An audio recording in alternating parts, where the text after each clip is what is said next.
So my name is Aliya-Jasmine, and I spent the last 10 years working as a host and producer for MTV, as well as a bunch of other Canadian channels. But I think I'm probably the most recognized for my work on One Girl, 5 Gays, which handled really taboo topics about sex and relationships, and really opened the dialogue about a lot of things that people don't necessarily feel comfortable talking about. And we talked about it on national television. I think a lot of young women for the first time are really realizing that they need to plan their futures, and unlike guys who are kind of able to, decide that they want to spend, the next 10 years of their life focusing on their career, and then eventually when they're ready have a family, women have to plan that. And I mean, in some ways it kind of sucks that we have that extra pressure, but now there's ways to do it, and really effective ways to do it, and smart ways to educate yourself that I don't think were available before. I think now more than ever, women are realizing, with a lot of pop culture shows like Teen Mom on MTV, like the show Girls, I think it's really blown open this conversation about planning your future, being able to be a woman, and making those smart decisions. So I honestly think that girls for the first time are feeling comfortable talking about this kind of stuff. One of the main reasons that I really wanted to come on board with Flair magazine and do this Google Hangout is because I had no idea the amount of unintended pregnancies that actually happen in North America. Like, it was mind-blowing to me.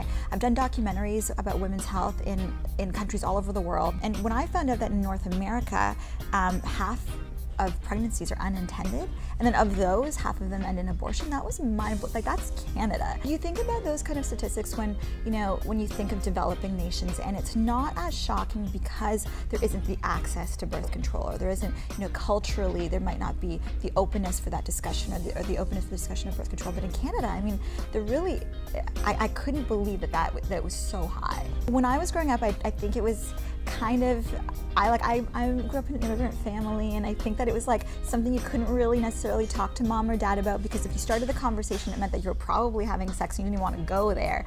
I think one of the most important things is to talk to a doctor. There are so many options available to women, and the first thing they need to do is to talk to a doctor and find out what options are best for them, because every woman's body is different, and you might not have the same body as your best friend.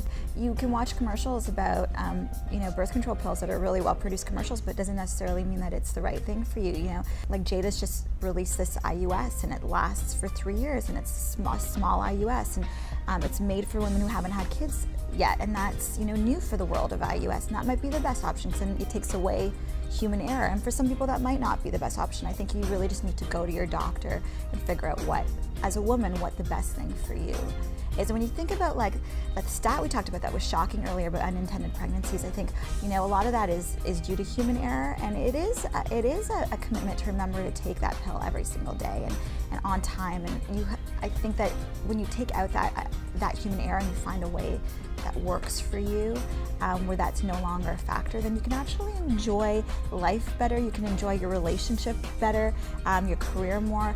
I think it's no secret to anybody that for women especially, to enjoy their sexual partner, they want to be confident that their birth control is working.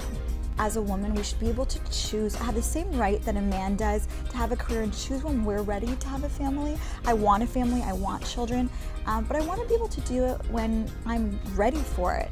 And I think that it's something that we take for granted because, guys get that, they innately get that.